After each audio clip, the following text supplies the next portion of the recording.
വാർത്താമഴയിലേക്ക് എല്ലാ പ്രേക്ഷകർക്കും സ്വാഗതം. ഇന്നത്തെ വാർത്താ ദിനത്തിൽ ഇതുവരെ പുറത്തുവന്ന വാർത്തകളുടെ സമഗ്ര ചിത്രം അതാണ്. ഇനിയുള്ള 1 മണിക്കൂർ സമയം പ്രേക്ഷകർക്ക് മുമ്പിലേക്ക് എത്താൻ പോകുന്നത്. നിരത്തിൽ പൊലിയുന്ന ജീവൻ.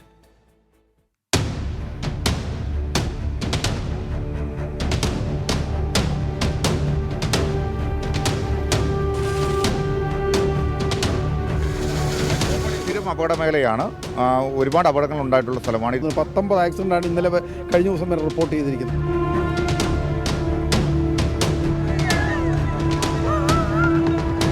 കഴിഞ്ഞിടയ്ക്ക് കല്യാണം അങ്ങോട്ട് കഴിഞ്ഞതേ ഉള്ളൂ. മലേഷ്യ ടൂറ് പോയതാണ്. അവരെ തിരുവനന്തപുരം എയർപോർട്ടിൽ വന്നപ്പോൾ അവരെ വിളിക്കാൻ പോയതാണ്.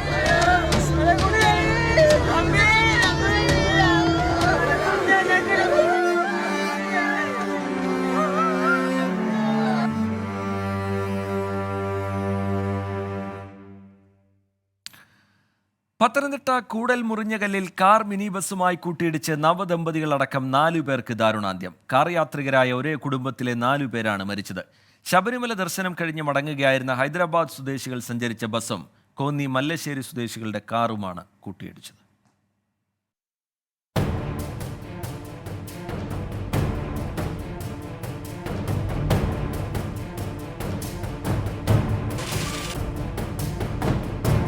പുലർച്ചെ 4:15 നാടിന് നടുക്കിയ അപകടം.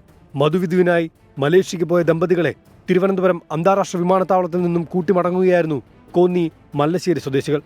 മുറിഞ്ഞകലിൽ വെച്ച് ബസ്സുമായി കൂട്ടിയിടിച്ചു. ദുഃഖകരമായ വാർത്തയാണ് പ്രേക്ഷകർ മുൻപിലേക്ക് എത്തിക്കുന്നത്. ഒരു വലിയ അപകടമാണ് അത്. കോന്നി മുറിഞ്ഞകല്ലാണ്. ഇവിടെ അയ്യപ്പന്മാർ സഞ്ചരിച്ച വാഹനം തിരുവനന്തപുരം എയർപോർട്ടിൽ നിന്ന് ഒരാളെയും വിളിച്ചു കൊണ്ടുവരാൻ പോയ ഒരു വാഹനത്തിലേക്ക് ഇടിക്കുകയായിരുന്നു. ഇടിയുടെ ആഘാതത്തിൽ കാർ പൂർണ്ണമായി തകർന്നു. കാറിലുണ്ടായിരുന്ന മത്തായി ഈപ്പൻ, മകൻ നിഖിൽ ഈപ്പൻ മത്തായി, ഭാര്യാപിതാവ് ബിജു ജോർജും തൽക്ഷണം മരിച്ചു. നിഖിലിന്റെ ഭാര്യ അനു ബിജുവിനെ ആദ്യം കോന്നി താലൂക്ക് ആശുപത്രിയിലും പിന്നീട് പത്തനംതിട്ട മുത്തൂറ്റ് ആശുപത്രിയിലും എത്തിച്ചെങ്കിലും രക്ഷിക്കാനായില്ല. 3 ആളുകൾ അവിടെ വെച്ച് തന്നെ മരണപ്പെട്ടു. ഫയർഫോഴ്സും മറ്റുമെല്ലാം എത്തി. ആ പെൺകുട്ടിയുടെ മാത്രമായിരുന്നു ജീവനുണ്ടായിരുന്നത്. ആശുപത്രിയിലേക്ക് കൊണ്ടുപോകുന്ന വഴിക്ക് പെൺകുട്ടിയും മരണപ്പെട്ടു. നവംബർ 30-നാണ് നിഖിലും അനുവും തമ്മിലുള്ള വിവാഹം കഴിഞ്ഞത്. നിഖിൽ കാനഡയിലാണ് ജോലി ചെയ്യുന്നത്. അനു മാർത്താണ്ഡത്ത് MSW പഠിക്കുന്നു. എല്ലാവരുടെയും മൃതദേഹങ്ങൾ പത്തനംതിട്ട ജനറൽ ആശുപത്രിയിൽ പോസ്റ്റ്മോർട്ടത്തിന് ശേഷം ഇടത്തിട്ടയിലെ സ്വകാര്യ ആശുപത്രിയിലെ മോർച്ചറിയിലേക്ക് മാറ്റി. വിദേശത്തുള്ള ബന്ധുക്കൾ എത്തിയതിനു ശേഷമായിരിക്കും സംസ്കാരം. സഞ്ജയ് ഇക്ബാലിനൊപ്പം ശ്രീജിത്ത് ശ്രീകുമാരൻ, 24 പത്തനംതിട്ട. കാർ ഡ്രൈവർ ഉറങ്ങിപ്പോയതാണ് പത്തനംതിട്ട അപകടത്തിന്റെ കാരണമെന്നാണ് പ്രാഥമിക നിഗമനമെന്ന് ഗതാഗത മന്ത്രി KB ഗണേഷ് കുമാർ. മുറിഞ്ഞകല്ലിൽ അപകടം പതിവെന്ന് നാട്ടുകാർ പറയുന്നു. ദേശീയപാതകളിലെ അശാസ്ത്രീയ നിർമ്മാണം ചർച്ച ചെയ്യാൻ ചൊവ്വാഴ്ച പ്രത്യേക യോഗം ചേരും. പുനലൂർ പൊൻകുന്നം മൂവാറ്റുപുഴ സംസ്ഥാന പാതയുടെ നിർമ്മാണം പൂർത്തിയായിട്ട് 1 വർഷം പിന്നിട്ടതേയുള്ളൂ. ഇതിനിടയിൽ ഇവിടെ പൊലിഞ്ഞ ജീവനുകളുടെ എണ്ണം 10-ലധികമാണ്. റോഡിന്റെ മിനുസം കാരണം വാഹനങ്ങൾ തെന്നിമാറിയാണ് അപകടങ്ങളിലേറെയും സംഭവിച്ചത്. സ്ഥിരം അപകടമേഖലയാണ്. ഒരുപാട് അപകടങ്ങൾ ഉണ്ടായിട്ടുള്ള സ്ഥലമാണ്. ഇതിന് 1/2 കിലോമീറ്റർ അപ്പുറത്താണ് നേരത്തെ ഒരു കാർ ഇടിച്ച് 2 പേര് മരണമടഞ്ഞത്. ഇന്നലെയും അപകടം ഉണ്ടായിരുന്നു. സ്ഥിര അപകടമേഖലയാണ്. ഡ്രൈവർ ഉറങ്ങിപ്പോയതാണ് പത്തനംതിട്ട അപകടത്തിന്റെ കാരണമെന്നാണ് പ്രാഥമിക നിഗമനമെന്ന ഗതാഗത മന്ത്രി KB ഗണേഷ് കുമാർ. വളരെ ദുഃഖകരമായ സംഭവമാണ്. ഒരു കുടുംബത്തിൽ നിന്ന് 4 വ്യക്തികൾ ഒരുമിച്ചൊരു അപകടത്തിൽ മരിക്കുക എന്ന് പറയുമ്പോൾ ഇത് പ്രാഥമികമായി കിട്ടിയ റിപ്പോർട്ട് അനുസരിച്ച് ഡ്രൈവർ ഉറങ്ങിപ്പോയി, ഡ്രൈവ് ചെയ്തിരുന്ന വ്യക്തി ഉറങ്ങിപ്പോയി എന്നാണ് മനസ്സിലാക്കുന്നത്. ഡ്രൈവ് നടത്തുമ്പോൾ നമുക്ക് ഈ കുറ്റകൃത്യങ്ങൾ പിടിക്കാമെന്നുള്ളതല്ലാതെ അവനവൻ പാലിക്കേണ്ട ചില അച്ചടക്കങ്ങളുണ്ട്. ഉറക്കം വരുമ്പോൾ ഉറങ്ങണം, നന്നായി ഉറങ്ങിയ ശേഷം വണ്ടി ഓടിക്കണം. സ്ഥലങ്ങളെക്കുറിച്ച് കൃത്യമായ ധാരണയില്ലാതെയാണ് ചില റോഡുകൾ നിർമ്മിച്ചിരിക്കുന്നതെന്ന് ഗതാഗത മന്ത്രി KB ഗണേഷ് കുമാർ തുറന്നടിച്ചു. അപകടം സംബന്ധിച്ച പരിശോധന ആരംഭിച്ചുവെന്നും സുരക്ഷാ ക്രമീകരണങ്ങൾ റോഡിൽ ഏർപ്പെടുത്തുമെന്നും കോന്നി മോട്ടോർ വെഹിക്കിൾ ഇൻസ്പെക്ടർ 24-നോട് പറഞ്ഞു.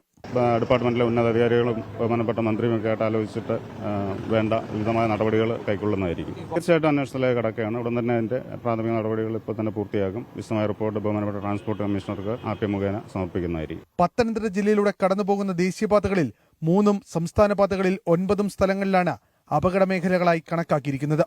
വിവിധ ബ്യൂറോകൾക്കൊപ്പം 24 പത്തനംതിട്ട. കാർ ഡ്രൈവർ ഉറങ്ങിപ്പോയതാണ് പത്തനംതിട്ട അപകടത്തിന്റെ കാരണമെന്നാണ് പ്രാഥമിക നിഗമനമെന്ന് ഗതാഗത മന്ത്രി KB ഗണേഷ് കുമാർ പറഞ്ഞു. ആ റിപ്പോർട്ടാണ് ഇപ്പോൾ പ്രേക്ഷകർ കണ്ടത്.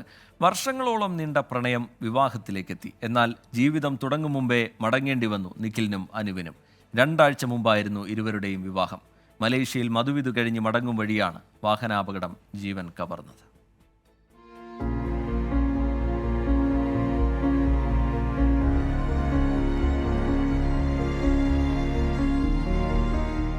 8 വർഷം മുൻപ് നാട്ടുകാരിയും ഒരേ ഇടവകക്കാരിയുമായ അനുവിനോട് നിഖിൽ മത്തായിക്ക് തോന്നിയ ഇഷ്ടമാണ് വീട്ടുകാരുടെ സമ്മതത്തോടെ വിവാഹത്തിലേക്കെത്തിയത്.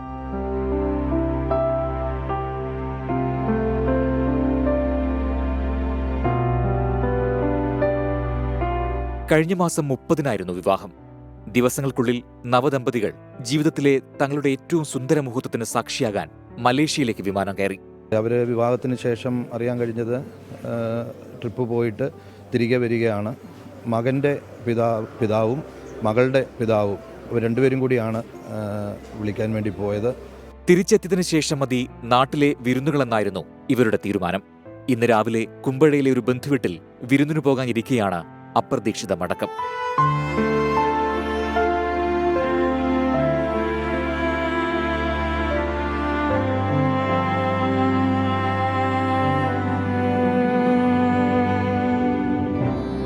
സഞ്ജയ് ഖിബാലിനൊപ്പം ശ്രീകുമാരൻ, 24 പത്തനംതിട്ട. കോന്നി വാഹനാപകടത്തിൽ മരിച്ചവരുടെ പോസ്റ്റ്മോർട്ടം നടക്കുന്ന ആശുപത്രിയിൽ നിന്ന് ശ്രീകുമാരൻ, ഒപ്പം തന്നെ മരിച്ച അനുവിൻ്റെ വീട്ടിൽ നിന്ന് അരുൺരാജ് എന്നിവർ വിവരങ്ങളുമായി ചേരുന്നുണ്ട്. ആദ്യം ശ്രീകുമാരനിലേക്കാണ്. ശ്രീത്ത്, പോസ്റ്റ്മോർട്ടം നടപടികൾ പൂർത്തിയായി കഴിഞ്ഞിട്ടുണ്ടോ? സംസ്കാരം ഇന്നില്ല. ഈ നിഖിലിൻ്റെയൊക്കെ സഹോദരി വിദേശത്ത് നിന്ന് വരാനുണ്ട്. നാളെയോ മറ്റന്നാളോ എന്നുള്ളതാണ് നിലവിൽ ബന്ധുക്കളിൽ നിന്ന് മനസ്സിലാക്കുന്ന വിവരം. എന്താണ് പുതിയ വിവരങ്ങൾ ശ്രീത്ത്?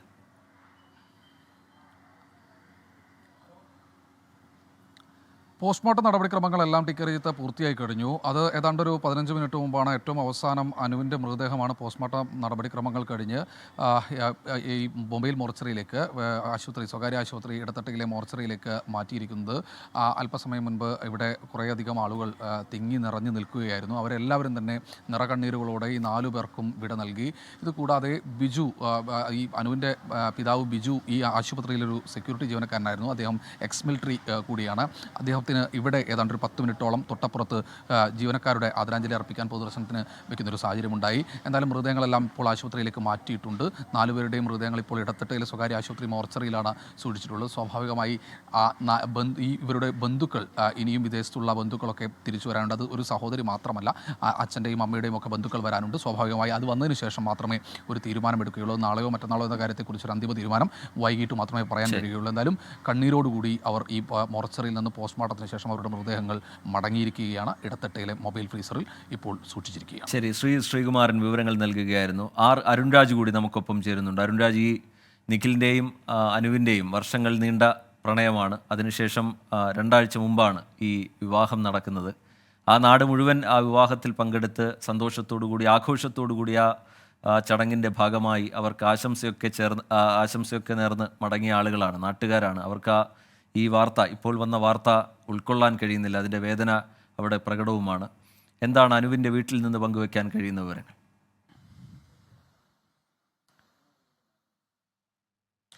റിജിത്ത്, ഈ നാട്ടുകാർക്ക് മാത്രമല്ല, ഇവിടെ ഈ വാർത്ത റിപ്പോർട്ട് ചെയ്യുന്ന നമുക്ക് ഓരോരുത്തർക്കും അതിൻ്റെ വേദനയുണ്ട്. കാരണം നവംബർ 30-ന് തങ്ങളുടെ ദാമ്പത്യം തുടങ്ങി, അത് 8 വർഷം നീണ്ടത്തെ പ്രണയം, ആ പ്രണയത്തിനൊടുവിലുള്ള ദാമ്പത്യം, ആ ദാമ്പത്യം തുടങ്ങി ദിവസങ്ങൾ കഴിയുമ്പോൾ ആ ജീവിതം അവസാനിപ്പിച്ചവർക്ക് ഈ ലോകത്തുനിന്ന് വിട പറയേണ്ട അവസ്ഥ വന്നിരിക്കുകയാണ്. ഇന്നലെ അനുവിൻ്റെ പിതാവും അതുപോലെ തന്നെ നിഖിലിൻ്റെ പിതാവും ഇവിടെ നിന്ന് 9 മണിയോടെയാണ് തിരുവനന്തപുരത്തേക്ക് യാത്ര തിരിച്ചത്. ഇവരെ കൂട്ടിക്കൊണ്ടുവരാനായി യാത്ര തിരിച്ചത്. നാളെ അനുവിൻ്റെ ജന്മദിനം കൂടിയാണ്. അങ്ങനെ ജീവിതത്തിൽ ഇരുവരും ചേർന്ന് ഒരുമിച്ച് വന്നതിന് ശേഷമുള്ള ആദ്യ ജന്മദിനം, അത് ആഘോഷപൂർണ്ണമാക്കാനുള്ള തീരുമാനമെടുക്കുന്നു.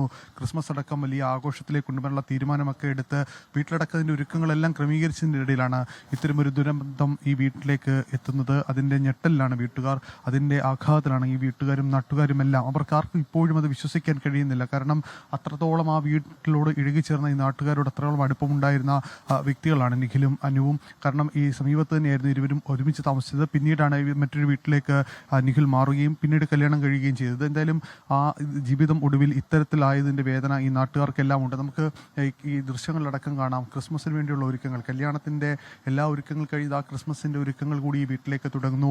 നാളെ ജന്മദിനമാണ്. അതിന് വിപുലമായ പരിപാടികളടക്കം ഇരുവരും ക്രമീകരിച്ചിരുന്നത്. അതുകൊണ്ടാണ് വേഗത്തിലുള്ള മടക്കമടക്കം നടത്തിയിരുന്നത് എന്നുള്ളതാണ്. എന്തായാലും അപകടത്തിന് കാരണമായി നേരത്തെ മോട്ടോർ വകുപ്പ് അടക്കം പറഞ്ഞത് ഉറക്കമാണ്. ഈ ഡ്രൈവർ ഉറങ്ങിപ്പോയതാണ് അപകടത്തിൻ്റെ കാരണമെന്നാണ്. അനുവിൻ്റെ പിതാവാണ് വാഹനം ഓടിച്ചതെന്നാണ് നിലവിൽ മോട്ടോർ വാഹന വകുപ്പ് വ്യക്തമാക്കുന്നത്. ഈ 9 മണിയോടെ ഇവിടെ നിന്ന് യാത്ര തിരിക്കുന്നു. ഒടുവിൽ തിരുവനന്തപുരത്തെത്തി. അവിടെ നിന്ന് ഈ യാത്ര പിന്നീട് തുടർച്ചയായി വാഹനം ഓടിക്കേണ്ടി വന്ന അവസ്ഥയിലാണ് ഈ ഉറങ്ങിപ്പോകാൻ കാരണമെന്നാണ് നിലവിൽ പ്രാഥമികമായി മോട്ടോർ വകുപ്പ് മനസ്സിലാക്കുന്നത്. നമുക്ക് എന്തായാലും ഈ വീട്ടുകാരുടെ വേദന അത്രത്തോളം ഉണ്ട്. ഓരോരുത്തരുടെയും വാക്കുകൾ പോലും അത്രത്തോളം ആ വേദന നിഴലിക്കുകയും ചെയ്യുന്നുണ്ട് റീജിത്ത്. എന്തായാലും ബന്ധുക്കളടക്കമുള്ളവർ ഈ വീട്ടിലേക്ക് എത്തിക്കൊണ്ടിരിക്കുകയാണ്. നിഖിലിന്റെ സഹോദരി നാളെ എത്തിയാൽ ഉടൻ തന്നെ സംസ്കാര ചടങ്ങുകളടക്കമുള്ള കാര്യങ്ങളിൽ തീരുമാനമുണ്ടാകും.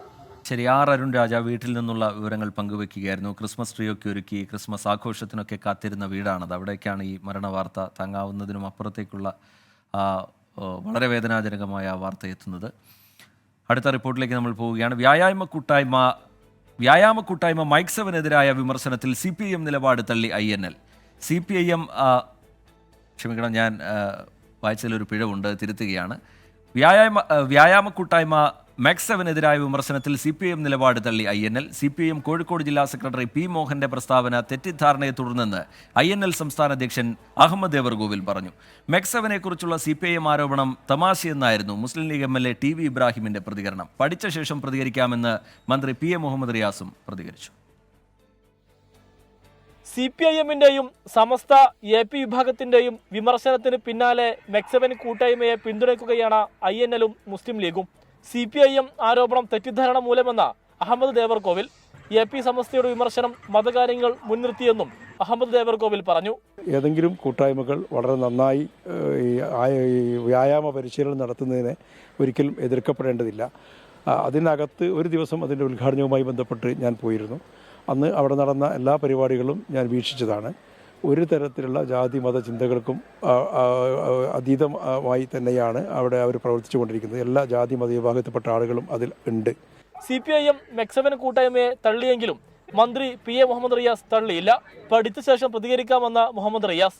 മൈക്ക് 7-ന് പിന്തുണ നൽകിയത് മിനിസ്റ്ററാണെന്ന് പറയുന്നത് ഇപ്പോൾ നമ്മൾ സംസാരിക്കേണ്ട വിഷയമല്ല. ഫാസിസ്റ്റുകളുടെ ഇസ്ലാമോഫോബിക് ആരോപണങ്ങൾ മറ്റുള്ളവർ കൂടി ഏറ്റെടുക്കുന്നത് സങ്കടകരമെന്ന കൊണ്ടോട്ടി MLA TV ഇബ്രാഹിം. ഇന്ത്യയിലല്ല, ലോകത്ത് തന്നെ അതുപോലെയുള്ള ഇസ്ലാമോഫോബിയെ വളർത്തിയെടുക്കുന്നതിൻ്റെ ഭാഗമായിട്ടുള്ള വെറുതെ പ്രചരണങ്ങൾ നടത്തിക്കൊണ്ടിരിക്കുക.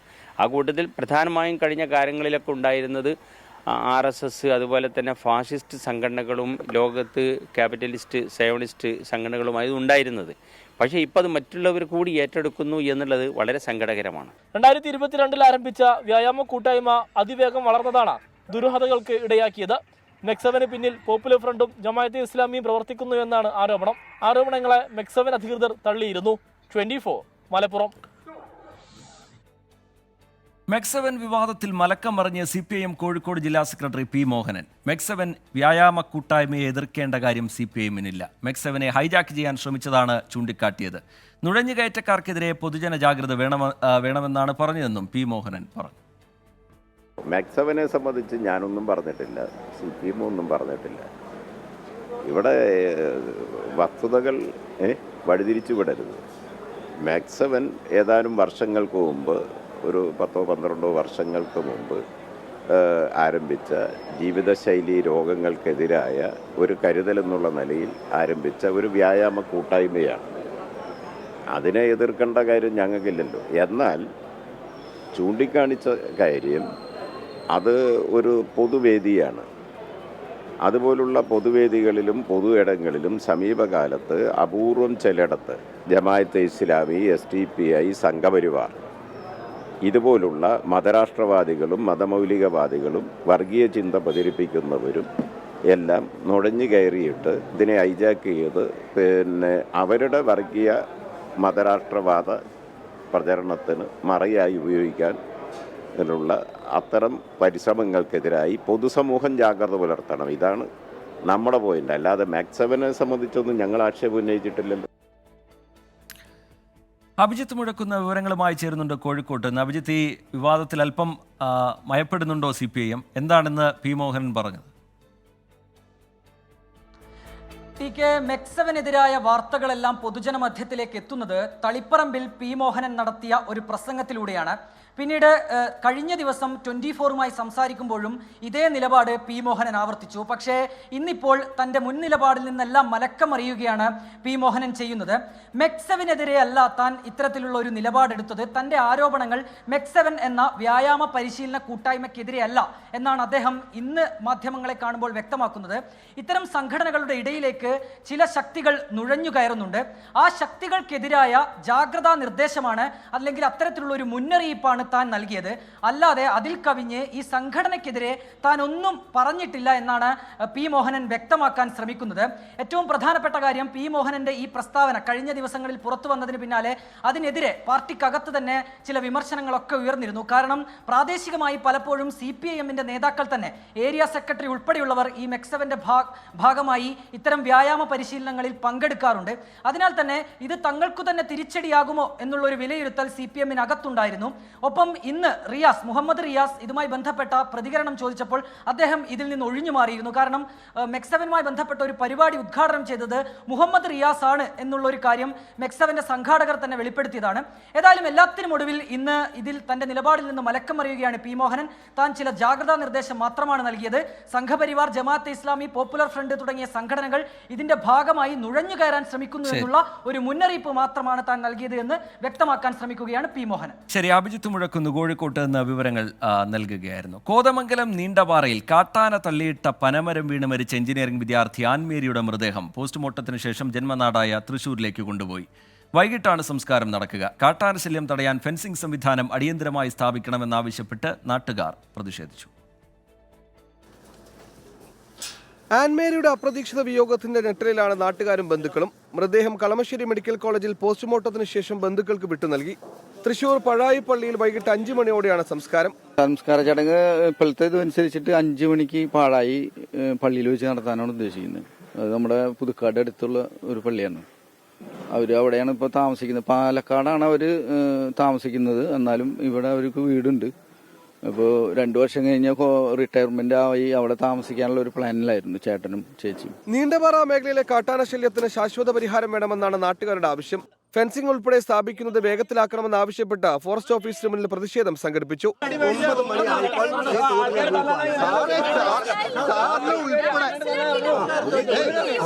ഫെൻസിങ് റെഡിയായിട്ട് കിടക്കുന്നതാണ്. അതിന്റെ ഉദ്ഘാടനം കഴിഞ്ഞു പോയതല്ലാതെ ഫെൻസിങ്ങിന് യാതൊരു പുരോഗതിയും ഇതുവരെ ഉണ്ടായിട്ടില്ല. ഫെൻസിംഗ് സ്ഥാപിക്കുന്നതിനുള്ള കരാർ നടപടികൾ പൂർത്തിയായിട്ടുണ്ടെന്നും ഉടൻ നിർമ്മാണ പ്രവർത്തനങ്ങൾ ആരംഭിക്കുമെന്നും ആന്റണി ജോൺ MLA പറഞ്ഞു. 5 കിലോമീറ്റർ ദൂരത്തിൽ ഹാങ്ങിങ് ഫെൻസിങ്, അതായത് ഏറ്റവും ഫലപ്രദമാണെന്ന് കണ്ടെത്തിയിട്ടുള്ള ഡബിൾ ലൈൻ ഫെൻസിംഗ് ആണ് നമ്മൾ നിർമ്മിക്കാൻ വേണ്ടി തീരുമാനിച്ചത്.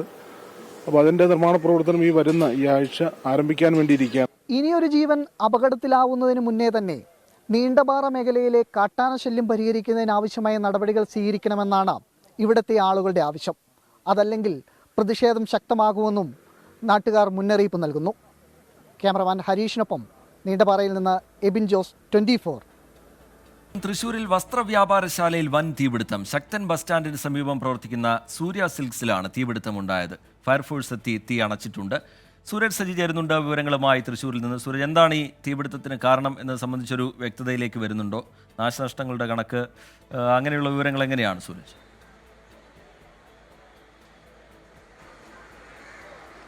ഇന്ന് 12:10 കൂടിയാണ് ശക്തൻ ബസ് സ്റ്റാൻഡിന് സമീപമുള്ള സൂര്യ സിൽക്സിൽ തീപിടുത്തമുണ്ടാകുന്നത്. അവിടെ ഈ AC തകരാറിലായതിനെ തുടർന്ന് അതിൻ്റെ ചില നിർമ്മാണ പ്രവൃത്തികൾ നടക്കുന്നുണ്ടായിരുന്നു. ഇതിനിടയിലാണ് ഈ ഷോർട്ട് സർക്യൂട്ട് ഉണ്ടായത് എന്നുള്ളതാണ് പറയുന്നത്. ഷോർട്ട് സർക്യൂട്ടാണ് ഈ തീപിടുത്തത്തിലേക്ക് നയിച്ചത് എന്നുള്ളതാണ് പ്രാഥമികമായുള്ള നിഗമനം. ഈ AC വലിയ ശബ്ദത്തോടു കൂടി പൊട്ടിത്തെറിക്കുകയും പിന്നീട് ഈ വയറിങ്ങിനുൾപ്പെടെ തീപിടിക്കുകയുമായിരുന്നു.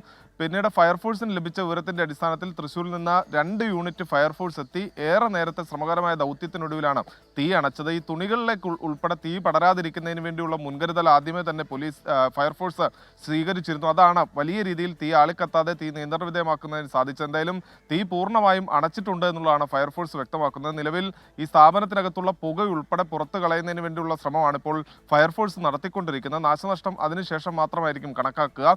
ഈ AC-യിൽ നിന്നുണ്ടായ ഷോർട്ട് സർക്യൂട്ടാണ് ഈ തീപിടുത്തത്തിലേക്ക് വഴിതെളിച്ചതെന്നുള്ളതാണ് ഫയർഫോഴ്സ് വ്യക്തമാക്കുന്നത്. TK. ശരി, സൂരജ് സജി തൃശ്ശൂരിൽ നിന്ന് വിവരങ്ങൾ നൽകുകയായിരുന്നു. റഷ്യൻ സേനയുടെ സമ്മർദ്ദത്തിൽ യുദ്ധമുഖത്തേക്ക് പോകുന്ന മലയാളികളുടെ നിസ്സഹായാവസ്ഥ വിവരിക്കുന്ന ശബ്ദരേഖ 24-ന് ഇനിയൊരു തിരിച്ചുവരവ് ഉണ്ടാകില്ല എന്ന ആശങ്കയാണ് തൃശൂർ സ്വദേശികളായ ബിനിലും ജെയിനും പങ്കുവെക്കുന്നത്. കൂലിപ്പട്ടാളത്തിൽ കുടുങ്ങിയവരെ രക്ഷിക്കാൻ കേന്ദ്ര സർക്കാർ ഊർജിത ശ്രമങ്ങൾ തുടരുന്നതിനിടയിലാണ് ശബ്ദരേഖ പുറത്തുവന്നത്. 24 എക്സ്ക്ലൂസീവ്. ഞങ്ങളുടെ എല്ലാവരുടെ അടുത്തും പോവാൻ പറഞ്ഞിട്ട് സാധനങ്ങളൊക്കെ തന്നു. മറ്റേ ബുള്ളറ്റും ഗ്രനേഡും ഒക്കെ കൂടി ഞങ്ങൾക്ക് തന്നു. കൊണ്ടുപോകാനുള്ള സാധനങ്ങളൊക്കെ ഞങ്ങൾക്ക് തന്നു. പക്ഷെ ഇപ്പൊ പോണത് മറ്റേ ഗൺഷൂട്ട് നടക്കുന്ന സ്ഥലത്തേക്കാണ് പോണത്. അവിടേക്ക് കേറി ചെല്ലാൻ പറ്റാത്തൊരവസ്ഥയായിട്ട് നിൽക്കണം. അമ്മാതിരി പൊട്ടല് പൊട്ടിയിട്ടിരിക്കുന്നത്. അവിടെ ഉണ്ടായിരുന്ന ആൾക്കാര് മൊത്തം ഒരുവിധം കഴിഞ്ഞു. അവിടെ ആൾക്കാരില്ല. അങ്ങനെയുള്ള സ്ഥലത്തേക്കാണ് പോണത്. ജെയിനിന്റെയും ബിനിന്റെയും മോചനത്തിന്റെ അനിവാര്യത വെളിവാക്കുന്ന ശബ്ദരേഖയാണ് പുറത്തുവന്നത്. 4 പേര് പോയി. ഇനി അടുത്ത 4 പേര് ഞങ്ങൾ മാത്രമേ ഉള്ളൂ. വേറെ ആരും പോകാനായിട്ടില്ല അവിടെ. അപ്പൊ ഞങ്ങളും കയറി പോവാൻ അങ്ങനെയുള്ള കാര്യങ്ങളായിട്ടിരിക്കുന്നത്. പോയി കഴിഞ്ഞാൽ തിരിച്ചു വരുന്ന കാര്യം ഉറപ്പൊന്നുമില്ലാന്ന്. കാരണം അവിടെ ഉണ്ടാവുന്നവർ മൊത്തം തീർന്നു. എന്നിട്ടാണ് നമ്മളെന്നെ വിളിച്ചിട്ട് പോണത്. വിളിക്കേണ്ടവരനൊക്കെ വിളിക്കാൻ പറഞ്ഞിട്ടാണ് അവരന്ന് നമ്പർ നെറ്റ് തന്നത്.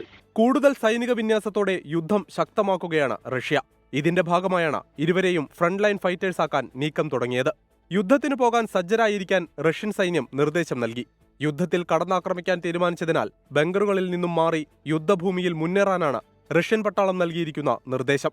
എപ്പോൾ വേണമെങ്കിലും ജീവൻ നഷ്ടപ്പെടാവുന്ന സാഹചര്യമെന്നാണ് ജെയിനും ബിനിലും വിശദീകരിക്കുന്നത്. ഇരുവരെയും മടക്കിക്കൊണ്ടുവരാൻ ശ്രമം തുടരുന്നതിനിടെയുണ്ടായ യുദ്ധമേഖലയിലെ വിന്യാസം കുടുംബത്തെയും ആശങ്കപ്പെടുത്തുന്നുണ്ട്. 24 തൃശൂർ. ക്രിസ്മസ് പരീക്ഷാ ചോദ്യപേപ്പർ ചോർച്ചയിൽ ആരോപണം നേരിടുന്ന MS സൊല്യൂഷൻസിനെതിരെ നേരത്തെയും പരാതി. യൂട്യൂബ് ചാനലിനെതിരെ ഉയർന്ന പരാതിയിൽ റിപ്പോർട്ട് നൽകിയിരുന്നതായി കൊടുവള്ളി AO അബ്ദുൽ ഖാദർ 24-നോട് പറഞ്ഞു. ചോദ്യപേപ്പർ ചോർച്ചയിൽ വിശദമായ അന്വേഷണത്തിനൊരുങ്ങുകയാണ് പോലീസ്. ക്രിസ്മസ് പരീക്ഷയിലെ ചോദ്യപേപ്പർ ചോർന്നതിൽ കൊടുവള്ളി കേന്ദ്രമായി പ്രവർത്തിക്കുന്ന MS സൊല്യൂഷൻസിനെതിരെ അന്വേഷണം തുടരുന്നതിനിടെയാണ് നേരത്തെയും സ്ഥാപനത്തിനെതിരെ ക്രമക്കേടുകൾ കണ്ടെത്തിയെന്ന വിവരങ്ങൾ പുറത്തുവരുന്നത്. ഓണപരീക്ഷ ചോദ്യപേപ്പറിലെ 70% ചോദ്യങ്ങൾ MS സൊല്യൂഷൻസ് പുറത്തുവിട്ടതായി കണ്ടെത്തിയിരുന്നുവെന്ന് കൊടുവള്ളി AO അബ്ദുൽ ഖാദർ 24-നോട് പറഞ്ഞു. ഇതിലെ ചോദ്യങ്ങള് ഇവർ പറയുന്ന പല ചോദ്യങ്ങളും പിറ്റേന്ന് വന്നിട്ടുണ്ട്. അത് യാദൃശ്ചികമല്ല. കൂടുതൽ ചോദ്യങ്ങൾ അങ്ങനെയുള്ളത് വരുമ്പോഴേ സ്വാഭാവികമായിട്ടും ചോദ്യം ചോർന്നതാവാമോ എന്നുള്ളൊരു സംശയം ഉണ്ടായിരുന്നു. പക്ഷേ നമുക്കത് അന്വേഷിക്കാനുള്ള സോഴ്സുകൾ ഇല്ലാത്തത് കൊണ്ട് അത് ബന്ധപ്പെട്ട ആളുകളെ കൊണ്ട് അന്വേഷിപ്പിക്കണം പറഞ്ഞുകൊണ്ടാണ് ഫോർവേഡ് ചെയ്തിട്ടുള്ളത്. ക്രിസ്മസ് പരീക്ഷയുമായി ബന്ധപ്പെട്ട ആരോപണങ്ങളിൽ പ്രത്യേക സംഘം രൂപീകരിച്ച് വിശദമായ അന്വേഷണത്തിലേക്ക് കടക്കാൻ ഒരുങ്ങുകയാണ് പോലീസ്. സ്ഥാപനവുമായി സഹകരിക്കുന്ന അധ്യാപകരെയും സ്ഥാപന ഉടമയെയും ചോദ്യം ചെയ്യും. തന്റെ സ്ഥാപനത്തെ തകർക്കാൻ ശ്രമിക്കുന്നവരാണ് ഇത്തരം ആരോപണങ്ങൾക്ക് പിന്നിലെന്ന വിശദീകരണവുമായി MS സൊല്യൂഷൻ CEO ഷുഹൈബ് രംഗത്തെത്തി. ഓണപരീക്ഷാ സമയത്ത് ചോദ്യപേപ്പർ ചോർച്ച എന്ന ആരോപണം പത്രത്തിലും മാധ്യമങ്ങളിലും അച്ചടിച്ചു വരികയും കളക്ടറേറ്റിലടക്കം മാർച്ചുകൾ നടക്കുകയും ചെയ്ത സമയത്ത് MS സൊല്യൂഷൻ എന്നൊരു പേര് മാത്രമായിരുന്നില്ല ഉണ്ടായിരുന്നത്. 4-5 പ്ലാറ്റ്ഫോമുകളുടെ പേരുകൾ ഉണ്ടായിരുന്നു. അത് ഒരു ഒഫീഷ്യലായിട്ടൊരു പരാതി പോയപ്പോൾ അതെങ്ങനെ MS സൊല്യൂഷൻ എന്ന പേര് മാത്രമായി മാറി? മറ്റ് ലേണിംഗ് പ്ലാറ്റ്ഫോമുകളുടെ പേരുകൾ എവിടെ? സ്ഥാപനത്തിനെതിരെ സമാന പരാതി നേരത്തെ ഉയർന്നിട്ടും സംഭവത്തിൽ AEO റിപ്പോർട്ട് നൽകിയിട്ടും വിദ്യാഭ്യാസ വകുപ്പ് എന്ത് നടപടി സ്വീകരിച്ചു എന്നതാണ് ഉയരുന്ന ചോദ്യം. 24 കോഴിക്കോട്. വിഴിഞ്ഞം അന്താരാഷ്ട്ര തുറമുഖത്തിന് നൽകുന്ന വയബിലിറ്റി ഗ്യാപ് ഫണ്ടിൽ ഇളവ് വേണമെന്ന കേരളത്തിന്റെ ആവശ്യം അംഗീകരിക്കാൻ കഴിയില്ല എന്ന് കേന്ദ്ര സർക്കാർ. തൂത്തുക്കുടി മാതൃക വിഴിഞ്ഞത്ത് നടപ്പാക്കാൻ കഴിയില്ല. ലാഭവിഹിതം പങ്കുവെക്കണമെന്ന വ്യവസ്ഥയിൽ മാറ്റമില്ല എന്നും കേന്ദ്ര സർക്കാർ പാർലമെന്റിൽ വ്യക്തമാക്കി. വിഴിഞ്ഞം തുറമുഖത്തിന് കേന്ദ്രം നൽകുന്ന 817.8 കോടിയുടെ വയബിലിറ്റി ഗ്യാപ് ഫണ്ട് ലാഭവിഹിതമായി തിരികെ നൽകണമെന്ന വ്യവസ്ഥയിൽ ഇളവ് വേണമെന്നുള്ളതാണ് കേരളത്തിന്റെ ആവശ്യം. വയബിലിറ്റി ഗ്യാപ് ഫണ്ട് ഗ്രാന്റായി അനുവദിക്കണമെന്നും കേരളം ആവശ്യപ്പെട്ടിരുന്നു. എന്നാൽ ഇത് അംഗീകരിക്കാൻ കഴിയില്ലെന്ന് കേന്ദ്രം പാർലമെന്റിൽ വ്യക്തമാക്കി. ലാഭവിഹിതത്തിന്റെ 80% സംസ്ഥാനത്തിനും 20% കേന്ദ്രത്തിനും നൽകണമെന്നാണ് വ്യവസ്ഥ. ഈ വ്യവസ്ഥയിൽ നിന്ന് പിന്നോട്ടില്ലെന്നും കേന്ദ്ര ഷിപ്പിംഗ് മന്ത്രി സർബാനന്ദ് സോനോവാൾ വ്യക്തമാക്കി. രാജ്യസഭയിൽ ഹാരിസ് ബീരാൻ MP ഉന്നയിച്ച ചോദ്യത്തിന് നൽകിയ മറുപടിയിലാണ് ഇക്കാര്യങ്ങൾ വ്യക്തമാക്കിയത്. തൂത്തുക്കുടി മാതൃക വിഴിഞ്ഞത്ത് നടപ്പാക്കാനാകില്ലെന്നും തൂത്തുക്കുടി സർക്കാരിന്റെ കീഴിലുള്ള തുറമുഖമാണെന്നും കേന്ദ്ര സർക്കാർ വിശദീകരിച്ചു. വിഴിഞ്ഞം തുറമുഖത്തിന് കേന്ദ്രം നൽകുന്ന പണം വായ്പയായി കണക്കാക്കിയാൽ പലിശയടക്കം തിരികെ നൽകേണ്ടി വരുമെന്നും ഇത് സംസ്ഥാനത്തിന് ബാധ്യതയാകുമെന്നും കാണിച്ച് മുഖ്യമന്ത്രി പ്രധാനമന്ത്രിക്ക് കത്ത് നൽകിയിരുന്നു. 24 ഡൽഹി. എല്ലാ വകുപ്പുകളും ഒഴിവുകൾ മുൻകൂട്ടി PSCയെ അറിയിക്കണമെന്ന സർക്കുലറുമായി ഉദ്യോഗസ്ഥ ഭരണപരിഷ്കാര വകുപ്പ്. 2025 ഉണ്ടാകാൻ സാധ്യതയുള്ള ഒഴിവുകൾ ഈ മാസം 25-നകം റിപ്പോർട്ട് ചെയ്യണം. റിപ്പോർട്ട് ചെയ്ത ഒഴിവുകൾ റദ്ദ് ചെയ്യാനോ കുറയ്ക്കാനോ പാടില്ല എന്നും ഉദ്യോഗസ്ഥ ഭരണപരിഷ്കാര വകുപ്പ് നിർദ്ദേശിച്ചു. PSC ഒഴിവുകൾ റിപ്പോർട്ട് ചെയ്യുന്നില്ല എന്ന പരാതി ഇനി വേണ്ട. നിലവിലുള്ള ഒഴിവുകൾ മാത്രമല്ല, 2025 ജനുവരി മുതൽ ഡിസംബർ വരെ ഇനി ഉണ്ടാകാൻ സാധ്യതയുള്ള ഒഴിവുകളും PSCക്ക് റിപ്പോർട്ട് ചെയ്യണം. അതും ഈ മാസം 25-നകം നടത്തിയിരിക്കണം. ഇനി ഒരു ഒഴിവും ഉണ്ടാകാൻ സാധ്യതയില്ലെങ്കിലും അതും അറിയിക്കണം. PSCക്ക് റിപ്പോർട്ട് ചെയ്ത ഒഴിവുകളുടെ വിവരങ്ങൾ ഡിസംബർ 31-നകം ഉദ്യോഗസ്ഥ ഭരണപരിഷ്കാര വകുപ്പിലെ അഡ്മിനിസ്ട്രേറ്റീവ് വിജിലൻസ് സെല്ലിനെയും അറിയിക്കണം. റിപ്പോർട്ട് ചെയ്യാനായി പ്രത്യേക മാതൃകയും സർക്കുലറിൽ നൽകിയിട്ടുണ്ട്. PSCക്ക് റിപ്പോർട്ട് ചെയ്ത ഒഴിവുകൾ റദ്ദ് ചെയ്യാനോ അത് കുറയ്ക്കാനോ പാടില്ല. ഒഴിവുകൾ ഉദ്യോഗസ്ഥ സ്ഥാനക്കയറ്റത്തിലൂടെയോ സ്ഥലം മാറ്റത്തിലൂടെയോ നികത്തരുത്. PSC റാങ്ക് ലിസ്റ്റ് നിലവിലുള്ള തസ്തികകളിലൊന്നും എംപ്ലോയ്മെന്റ് എക്സ്ചേഞ്ച് മുഖേനയുള്ള നിയമനങ്ങളോ കരാർ നിയമനങ്ങളോ നടത്തരുത്. പ്രസവാവധികൾ 6 മാസത്തിലധികം നീണ്ടാലും PSCക്ക് റിപ്പോർട്ട് ചെയ്യണമെന്നും സർക്കുലർ നിർദ്ദേശിക്കുന്നു. ഉമേഷ് ബാലകൃഷ്ണൻ, 24, തിരുവനന്തപുരം. പാലക്കാട് കരിമ്പയിൽ വാഹനാപകടത്തിൽ 4 കുട്ടികൾ മരിച്ചതിന് പിന്നാലെ പ്രദേശത്ത് കൂടുതൽ സുരക്ഷ ഉറപ്പാക്കി പോലീസും മോട്ടോർ വാഹന വകുപ്പും. പ്രദേശത്ത് കൂടുതൽ ഡിവൈഡറുകൾ സ്ഥാപിച്ചു. റോഡിന്റെ അശാസ്ത്രീയ നിർമ്മാണത്തെ അവഗണിച്ച നാഷണൽ ഹൈവേ അതോറിറ്റി ഉദ്യോഗസ്ഥർക്കെതിരെ കൊലക്കുറ്റത്തിന് കേസെടുക്കണമെന്ന് VK ശ്രീകണ്ഠൻ MP ആവശ്യപ്പെട്ടു. ദേശീയപാതയിലെ സംയുക്ത സംഘത്തിന്റെ പരിശോധനയ്ക്ക് പിന്നാലെയാണ് പ്രദേശത്ത് ഡിവൈഡർ സ്ഥാപിക്കാൻ തീരുമാനിച്ചത്. അപകട മേഖലകളിൽ പോലീസ് ചെക്കിങ്ങും നടത്തുന്നുണ്ട്. ദേശീയപാതയിലെ അശാസ്ത്രീയ നിർമ്മാണത്തെക്കുറിച്ച് താൻ ലോക്സഭയിൽ സംസാരിച്ചപ്പോൾ തന്നെ പരിഹസിച്ചെന്നും NHAIയിലെ ഉദ്യോഗസ്ഥർ മനഃപൂർവ്വം റോഡ് നിർമ്മാണം വൈകിപ്പിച്ചെന്നും VK ശ്രീകണ്ഠൻ MP ആരോപിച്ചു. പലതവണ NHAIയുടെ ഉദ്യോഗസ്ഥന്മാർക്ക് ലെറ്റർ കൊടുത്തിട്ട് ഒരു തിരിഞ്ഞു നോക്കിയില്ല, ഒരു അന്വേഷണം നടത്തിയില്ല. അതിൽ പ്രതിഷേധിച്ചാണ് ലോക്സഭയിൽ വിഷയം അവതരിപ്പിച്ച് മന്ത്രി എന്നോട് ചോദിച്ചു കഴിഞ്ഞതിന് ശേഷം ഒരു ഹൈവേയിലെ വളവാണോ ലോക്സഭയിൽ അവതരിപ്പിച്ച്. ഞാൻ അദ്ദേഹത്തിന് വിശദമായി ഡീറ്റെയിൽസ് കൊടുത്തു. അത്ര അപകടം നടന്നു കഴിഞ്ഞിട്ടുണ്ടായിരുന്നു. ഇപ്പോൾ 2021 അവിടെ നിന്ന് ഇങ്ങോട്ട് നിങ്ങൾ കണക്കാക്കിയാറാം 100-ലധികം അപകടങ്ങളാണ്. മരണത്തിനിടയാക്കിയ 60-ലധികം കേസുകളാണ് റിപ്പോർട്ട് ചെയ്തിട്ടുള്ളത്. കരാർ കമ്പനിയുടെ ഭാഗത്ത് പിഴവുണ്ടോ എന്ന് പരിശോധിക്കേണ്ടത് സർക്കാരാണെന്നും നാട്ടുകാർ നൽകിയ നിർദ്ദേശങ്ങൾ പാലിക്കപ്പെടാത്തതാണ് അപകടത്തിന് കാരണമെന്നും മുസ്ലിം ലീഗ് സംസ്ഥാന ജനറൽ സെക്രട്ടറി PM A സലാം പറഞ്ഞു. മരിച്ച കുട്ടികളുടെ വീട് സന്ദർശിച്ച ശേഷമായിരുന്നു PM A സലാമിന്റെ പ്രതികരണം. ഇപ്പോൾ നമ്മൾ പ്രിയപ്പെട്ട 4 കുഞ്ഞ് അനുജത്തിമാരാണ് നഷ്ടപ്പെട്ടത്. അപ്പോഴാണ് ട്രാൻസ്പോർട്ട് വകുപ്പ് മന്ത്രി വന്നു നോക്കി പറയുന്നത് റോഡ് ശരിയല്ല. ഇത് നേരത്തെ ഇവിടുത്തെ ജനങ്ങൾ പറഞ്ഞതാണ്. മാസങ്ങൾക്ക് വർഷങ്ങൾക്ക് മുമ്പ് ഇത് ബോധ്യപ്പെടുത്തിയതാണ്. ഒരു ഉമ്മ ഒരു കുട്ടിയെ പ്രതീക്ഷിച്ച് ബസ് സ്റ്റോപ്പിൽ നിൽക്കുകയാണ്. അവിടെ കൺമുമ്പിൽ വെച്ചാണ് ഇത് സംഭവിക്കുന്നത്. അപ്പോൾ ഇത്രയും കുറ്റകരമായ അനാസ്ഥ കാണിച്ച ഒരു ഡിപ്പാർട്ട്മെൻറ്റിനെ അതിൻ്റേതായ ശിക്ഷ നൽകേണ്ടത് അനിവാര്യമാണ്. സംയുക്ത സംഘം നടത്തിയ പരിശോധനയുടെ റിപ്പോർട്ട് നാളെ സർക്കാരിന് കൈമാറും. അതിലായിരിക്കും റോഡ് നവീകരണം സംബന്ധിച്ച് കൂടുതൽ നിർദ്ദേശങ്ങൾ ഉണ്ടാവുക. 24 പാലക്കാട്. വാഹനാപകടത്തിൽ നിന്ന് തലനാരിഴയ്ക്ക് രക്ഷപ്പെട്ടെങ്കിലും നടുക്കം വിട്ടുമാറുന്നില്ല കളിയിക്കാവിള സ്വദേശി വിമലയ്ക്ക്. തന്റെ 2ാം ജന്മമാണിതെന്ന് പാറശാലയിലുണ്ടായ വാഹനാപകടത്തിൽ രക്ഷപ്പെട്ട വിമല 24-നോട് പറഞ്ഞു. അപകടത്തിന്റെ CCTV ദൃശ്യങ്ങൾ പ്രചരിച്ചതിന് പിന്നാലെ വിമല എവിടെയെന്നുള്ള ചോദ്യം സമൂഹ മാധ്യമങ്ങളിൽ നിറഞ്ഞിരുന്നു.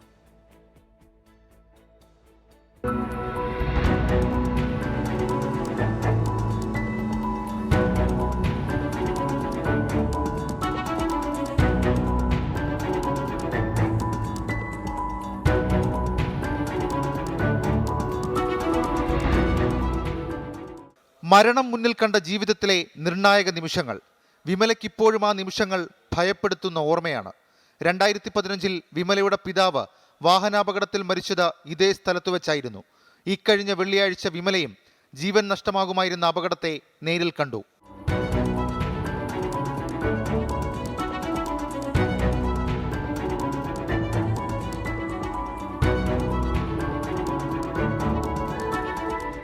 ചെങ്കവിളയിൽ അമിത വേഗതയിലെത്തിയ കാറ് വിമലയുടെ തൊട്ടടുത്തുകൂടി നിർത്തിയിട്ടിരുന്ന കാറിലിടിച്ചു മറിയുകയായിരുന്നു. മുന്നിൽ നിന്നും കാർ പാഞ്ഞെടുക്കുന്നത് കണ്ട് നിമിഷ നേരം കൊണ്ട് വിമല ഒഴിഞ്ഞുമാറി. അയാൾ ഭയങ്കര സ്പീഡിൽ വന്നിട്ട് എൻ്റെ ഫ്രണ്ടിൽ വന്ന ഒരു സ്കൂട്ടിയെ തട്ടി. അപ്പം ഞാൻ അത് സ്കൂട്ടിയിൽ തട്ടിയത് കൊണ്ട് ഞാൻ ശ്രദ്ധിച്ചിട്ട് ഇങ്ങോട്ട് ബാക്കിലോട്ടും നീങ്ങി. അത് ഷോള് പോയത് കൊണ്ടാണ് ഞാൻ രക്ഷപ്പെട്ടത്. അല്ലെങ്കിൽ ഷോളും കൂടെ ചുറ്റി ഞാൻ അതിൽ കൂടെ അങ്ങ് പോയാണ്. അപകടത്തിൽപ്പെട്ട് മറിഞ്ഞ കാറിൽ നിന്നും ഡ്രൈവർ ഇറങ്ങി ഓടുന്നതും CCTV ദൃശ്യങ്ങളിലുണ്ട്. വിമല തൊട്ടടുത്ത കടയിൽ പോയി മടങ്ങി വരുമ്പോഴായിരുന്നു അപകടം. അതിപ്പം ദൈവത്തിൻ്റെ ഒരു കാരുണ്യം, അത് മാത്രമേ എനിക്ക് പറയാനുള്ളൂ. അതുകൊണ്ടാണ് ജസ്റ്റ് ഒന്ന് മിസ്സായി. ഞാനൊന്ന് അങ്ങനെ നിന്നിട്ട് പെട്ടെന്ന് ചാടി ഇങ്ങ് മാറാൻ, അതൊരു ദൈവത്തിൻ്റെ ഒരു കരുണയാണ്. അതാണ് രക്ഷപ്പെട്ടത്. അല്ലാതെ ഒരു മനുഷ്യജീവൻ അത് ഒരു നെല്ലിയുടെ വ്യത്യാസത്തിൽ അത് നമുക്ക് കാക്കാൻ കഴിഞ്ഞു, അതല്ലെങ്കിൽ രക്ഷപ്പെട്ടു എന്നുള്ളതിൻ്റെ ആശ്വാസത്തിലാണ് ആ കുടുംബം ഒന്നാകെ. ക്യാമറാമാൻ സിറിലിനൊപ്പം ഷഫീദ് റാവുത്തർ, 24 തിരുവനന്തപുരം. ഒരു രാജ്യം ഒരു തെരഞ്ഞെടുപ്പ് ബിൽ നാളെ പാർലമെന്റിൽ അവതരിപ്പിക്കില്ല. നേരത്തെ ലോക്സഭയിലേക്ക് ലിസ്റ്റ് ചെയ്തിരുന്ന ബില്ല് പുതുക്കിയ ലിസ്റ്റിൽ നിന്നും ഒഴിവാക്കി. ബില്ലിനെതിരെ പ്രതിപക്ഷം കടുത്ത എതിർപ്പ് അറിയിച്ചിരുന്നു. ബില്ല് അവതരണം മാറ്റിയത് സാങ്കേതിക കാരണങ്ങളാലാണ് എന്നാണ് സർക്കാരിന്റെ വിശദീകരണം.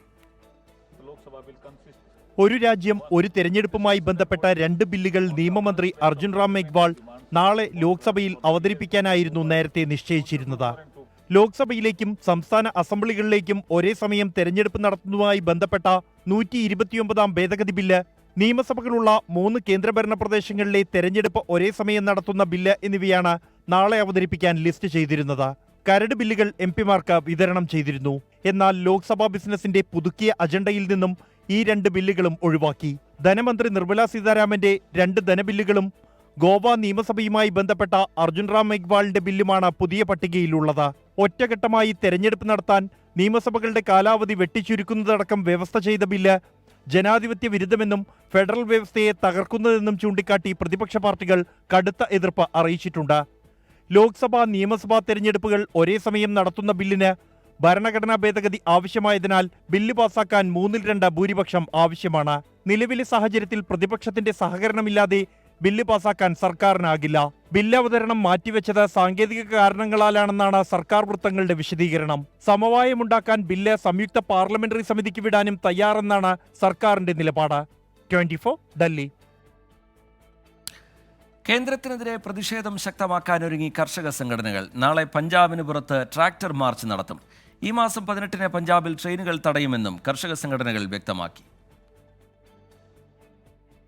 ദില്ലി ചലോ മാർച്ച് പോലീസ് തടഞ്ഞതോടെയാണ് പുതിയ പ്രതിഷേധ മാർഗങ്ങളിലേക്ക് കർഷകർ കടക്കുന്നത്.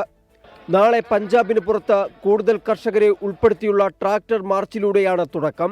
ഈ മാസം 18-ന് പഞ്ചാബിൽ ട്രെയിനുകൾ തടയുമെന്നും കർഷക സംഘടനകൾ അറിയിച്ചു. കേന്ദ്ര സർക്കാർ വാഗ്ദാനങ്ങൾ പാലിക്കുന്നില്ലെന്നും കർഷകരുടെ നിരന്തര ആവശ്യങ്ങളോട് മുഖം തിരിക്കുന്നുവെന്നും ആരോപിച്ചാണ് കർഷകർ പ്രതിഷേധം ശക്തമാക്കുന്നത്. പ്രശ്നപരിഹാരത്തിനായി കേന്ദ്ര സർക്കാരും കർഷക സംഘടനകളും തമ്മിലുള്ള ചർച്ചകൾക്കായി വഴികൾ തേടുകയാണെന്ന് പഞ്ചാബ് DGP ഗൗരവ് യാദവ്. ഇന്നലെ പഞ്ചാബ് ഹരിയാന അതിർത്തിയായ ശംഭുവിൽ ദില്ലി ചലോ മാർച്ച് കർഷകർ പുനരാരംഭിച്ചെങ്കിലും പോലീസ് തടഞ്ഞു. കർഷകർക്ക് നേരെയുള്ള പോലീസ് നടപടിയിൽ 17ഓളം പേർക്കാണ് പരിക്കേറ്റത്. പ്രതിഷേധത്തിന് അനുമതിയില്ലെന്ന് ചൂണ്ടിക്കാട്ടിയായിരുന്നു പോലീസ് നടപടി. 24 ഡൽഹി.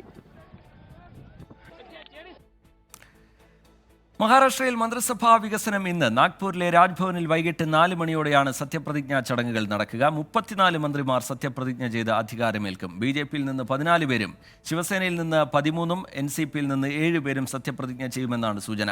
മന്ത്രിസഭയിൽ ശേഷിക്കുന്ന 10 ഒഴിവുകൾ പിന്നീട് നികത്തും. ശ്രീനാഥ് ചന്ദ്രൻ ചേരുന്നുണ്ട് വിവരങ്ങളുമായി മുംബൈയിൽ നിന്ന്. ശ്രീനാഥ്, ഈ റവന്യൂ അല്ലെങ്കിൽ നഗരവികസനം വേണം എന്നൊക്കെയുള്ള ഷിൻഡെയുടെ ആവശ്യം, അതിന് BJP വഴങ്ങാനുള്ള സാധ്യത എത്രത്തോളമാണ്?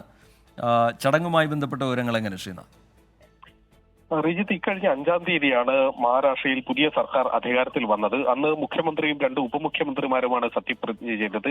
ആകെ മന്ത്രിസഭയുടെ പരമാവധി അംഗസംഖ്യ 43 ആണ്. അങ്ങനെയെങ്കിൽ 40 പേരുടെ ഒഴിവുകളാണ് ഇപ്പോൾ ഉള്ളത്. അതിൽ പകുതിയിലധികം പേരുടെയും സത്യപ്രതിജ്ഞ ഇന്ന് നടക്കും എന്നതാണ് മനസ്സിലാക്കുന്നത്. നേരത്തെ മുഖ്യമന്ത്രി ഉപമുഖ്യമന്ത്രിമാരും സത്യപ്രതിജ്ഞ ചെയ്തെങ്കിലും അവരുടെ വകുപ്പുകൾ ഏതെന്ന കാര്യത്തിലൊന്നും തന്നെ ഒരു ധാരണ, ഒരു അന്തിമമായ തീരുമാനമോ പ്രഖ്യാപനമോ ഉണ്ടായിരുന്നില്ല. ഇന്നിപ്പോൾ മറ്റു മന്ത്രിമാരുടെ സത്യപ്രതിജ്ഞ നടക്കുമ്പോൾ പോലും അവരുടെ വകുപ്പുകളുടെ കാര്യത്തിൽ ഒരു തീരുമാനം ഉണ്ടാകാനുള്ള സാധ്യതയില്ല. അത്തരം ചർച്ചകൾ മുന്നോട്ട് നടക്കേണ്ടതുണ്ട്. നേരത്തെ സൂചിപ്പിച്ചതുപോലെ ആഭ്യന്തര വകുപ്പ് വേണം എന്നതായിരുന്നു ഷിൻഡെ വിഭാഗത്തിന്റെ ആദ്യത്തെ ആവശ്യം.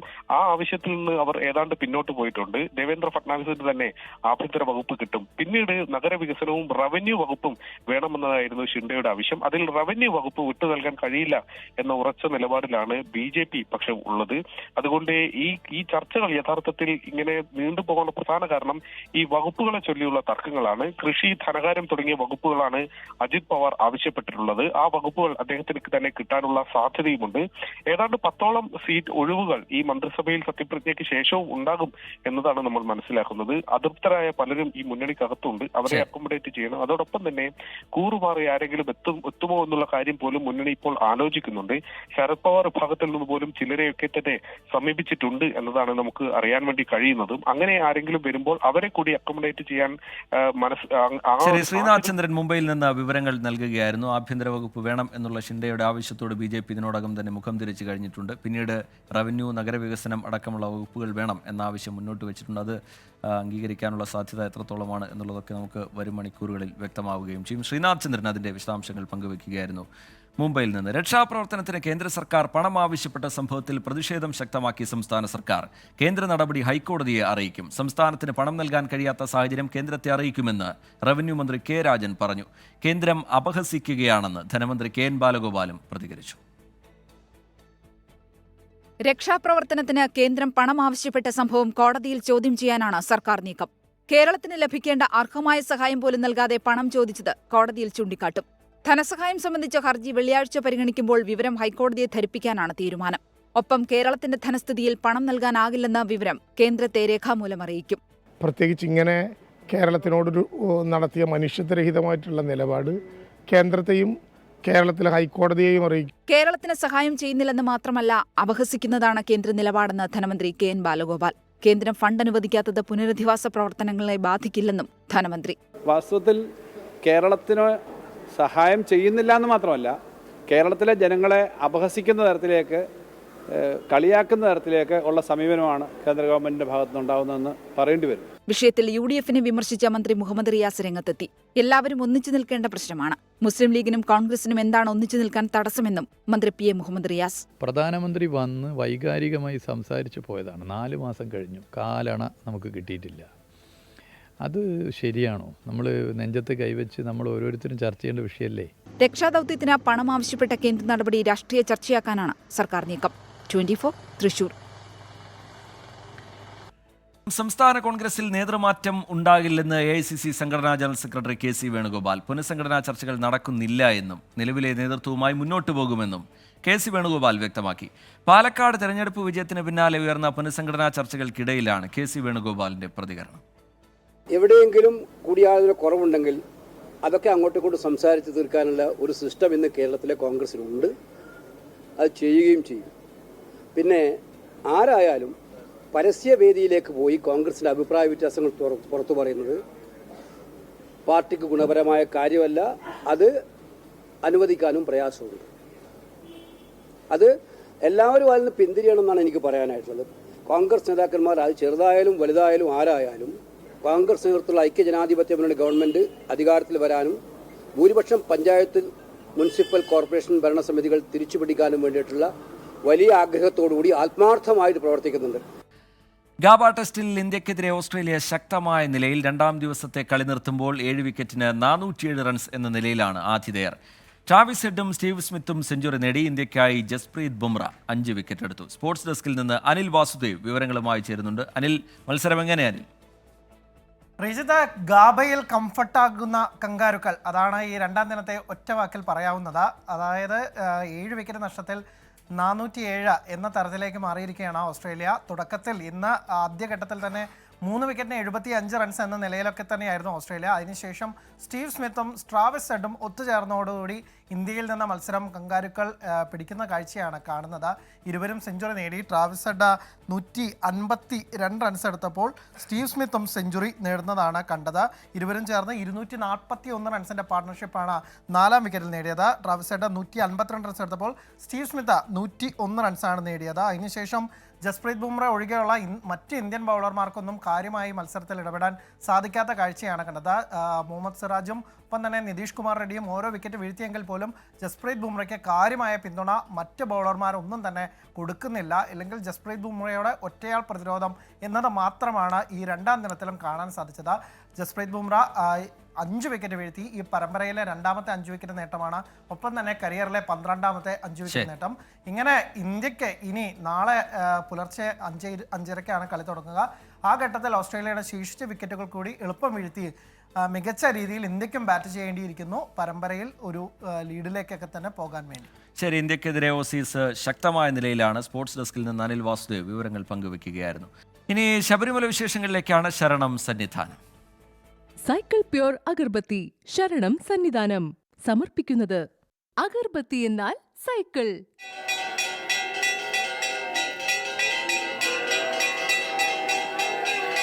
BLM housing cooperative society limited ശബരിമലയിലെ ചടങ്ങുകൾ സമർപ്പിക്കുന്നത് Bharat Lajna multi state housing cooperative society limited.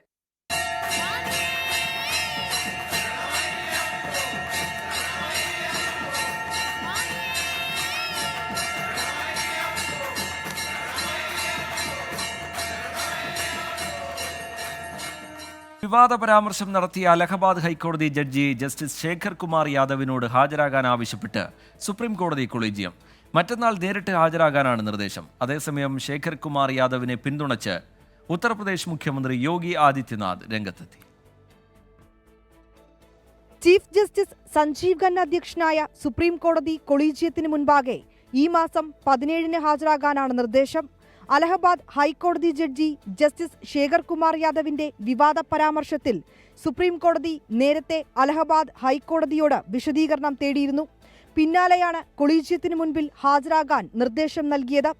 Vishwa Hindu പരിഷത്തിന്റെ പരിപാടിയിൽ പങ്കെടുക്കവേ ഭൂരിപക്ഷമനുസരിച്ച് രാജ്യം ഭരിക്കപ്പെടുമെന്നും ഏക സിവിൽ കോഡ് നടപ്പാകുമെന്നും നടത്തിയ പരാമർശമാണ് വിവാദമായത്. വിമർശനങ്ങൾക്കിടെ ശേഖർ കുമാർ യാദവിന് പിന്തുണയുമായി ഉത്തർപ്രദേശ് മുഖ്യമന്ത്രി യോഗി ആദിത്യനാഥ് രംഗത്തെത്തി. സത്യം പറയുന്ന ജഡ്ജിമാർ ഉൾപ്പെടെയുള്ളവരെ ഭീഷണിപ്പെടുത്തുകയാണെന്ന് യോഗി ആദിത്യനാഥ് പറഞ്ഞു. ശേഖർ കുമാർ യാദവിനെ ഇംപീച്ച് ചെയ്യുന്നതിനുള്ള പ്രമേയത്തിന് അനുമതി തേടി പ്രതിപക്ഷ പാർട്ടികൾ രാജ്യസഭാ സെക്രട്ടറി ജനറലിന് കത്ത് നൽകിയിരുന്നു. പരാമർശത്തിൽ ഇന്ത്യൻ ലോയേഴ്സ് യൂണിയനും പ്രതിഷേധം രേഖപ്പെടുത്തിയിരുന്നു. 24 ഡൽഹി. നോക്കാമിന് ഇന്നത്തെ സ്വർണ്ണവില. ഇന്നത്തെ സ്വർണ്ണനിരക്ക് സമർപ്പിക്കുന്നത് സ്പർശ ഗോൾഡ് ആൻഡ് ഡയമണ്ട്സ്. ഡിജിറ്റലാകൂ ഇനി സ്പർശയോടൊപ്പം.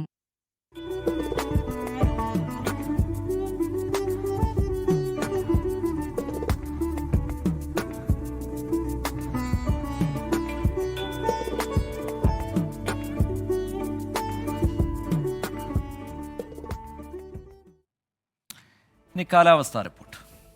ഇപ്പോഴത്തെ കാലാവസ്ഥ സമർപ്പിക്കുന്നത് Berger paints 100 years of trust.